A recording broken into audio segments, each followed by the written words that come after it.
Two runners started running from same area. Runner A with the speed of 3 meters per second and runner B runs with a speed of 5 meters per second. How many meters does runner B lead after 15 seconds? So dito, what you can do is you solve ano yung distance traveled ni A and ano yung distance traveled ni B after 15 seconds and then you subtract. That's one way. Pero since ang time nila is the same, what you can do here is get mo yung kanilang speed difference. So 5 and 3, ano yung speed difference nila? Meron tayong 2, di ba? Tapos that is 15 seconds. Times mo siya by 15, that gives you 3. So after 15 seconds, itong runner B, ang lead niya will be 30 meters, no? That's letter D in the choices. Number 110. What is the probability of getting two heads when you throw two coins together? So ito, one of the ways that you can solve this is using a tree diagram para meron kang visuals. So head, tail. Pag toss mo ng coin, it's either head or a tail. Second coin, it will still give you head and tails, di ba? Head and tails. So, meron tayong mga probabilities, head, head.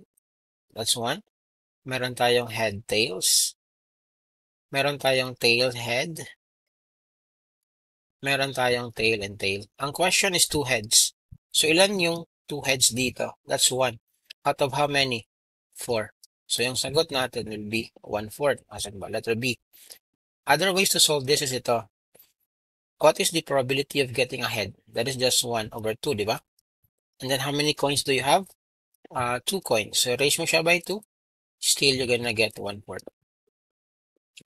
111 tayo. How many real roots does this quadratic equation have?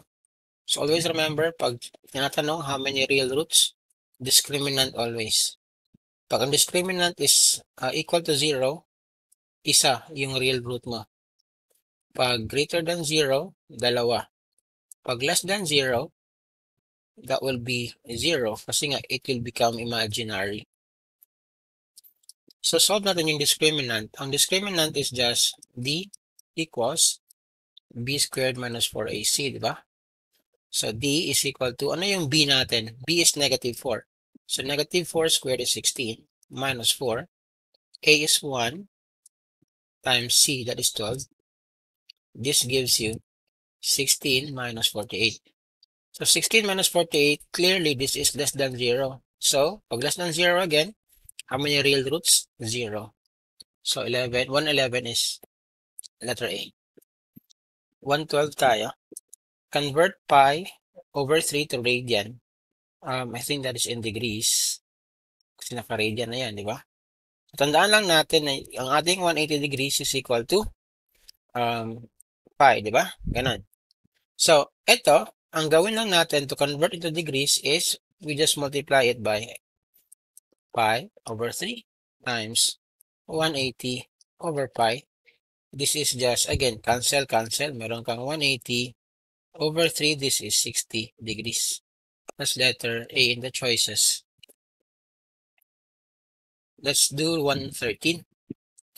Car A went 6 kilometers north and car B went 8 kilometers east from a certain point. So, meron tayong distance, di ba? News. Yan. So, ang sabi daw, si car B is umakyat, no? North, 6 kilometers. So, pumunta dito si car A. This is 6 kilometers. Tapos si car B went east, 8 kilometers ito. So, ang pinapahanap is how far apart are they ito. So, this question, this is just a Pythagorean triple. This is 3 times 2. This is 4 times 2. And of course, this is 5 times 2. This is 10 kilometers. That was C. 114. Which of the following can be sides of a triangle? So dito, tandaan lang natin na ang ating triangle, para maging triangle siya, yung sum of the two sides must be greater than the third side. Ito, ang sum nito is 13. But ang third side is 13. Hindi siya greater. So, hindi yan. Ito rin, this is 9. This is 10. Hindi. Ito, this is 22, 44. Hindi. Ang answer will be letter D. Or in fact, yung ating letter D is a Pythagorean triple, di ba? 5, 12, 13. This is just a normal triangle. This is a right triangle. Let's do 115. What is the next term in this series? 1, 3, 7, 17. So dito, meron kang 1, 3, 7, tsaka 17. Try natin ano yung kanyang pattern. Dito we add 2. Dito you add 4. 2, you add 4 dito. Tapos dito, ano nangyari? You add 10. So, wala siyang definitive na pattern, di ba? So, hindi mag-work yung ating concept about arithmetic sequence dito.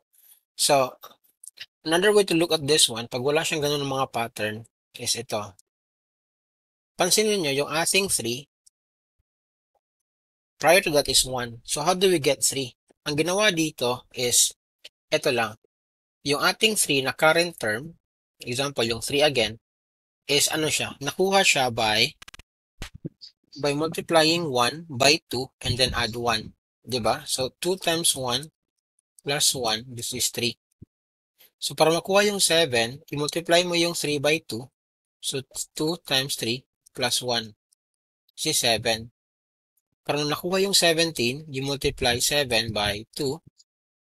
And then again, you add the previous term, which is 3. This becomes 17.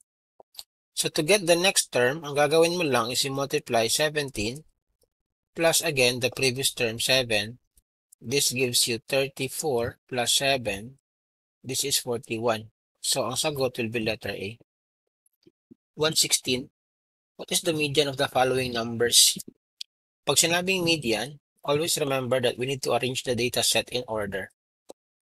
So, dito, since yung ating n is 4, which is even, para mahanap yung median, ang kailangan mo is yung dalawang middle terms, which is n over 2 and then yung n over 2 plus 1. Ano yung ating n over 2 dito? That is just 2, di ba? So, second term and then the third term. Itong dalawa. Hanapin mo yung average niyan. 2 plus 3 is 5. Divided by 2, meron kang 2.5. Follow for more.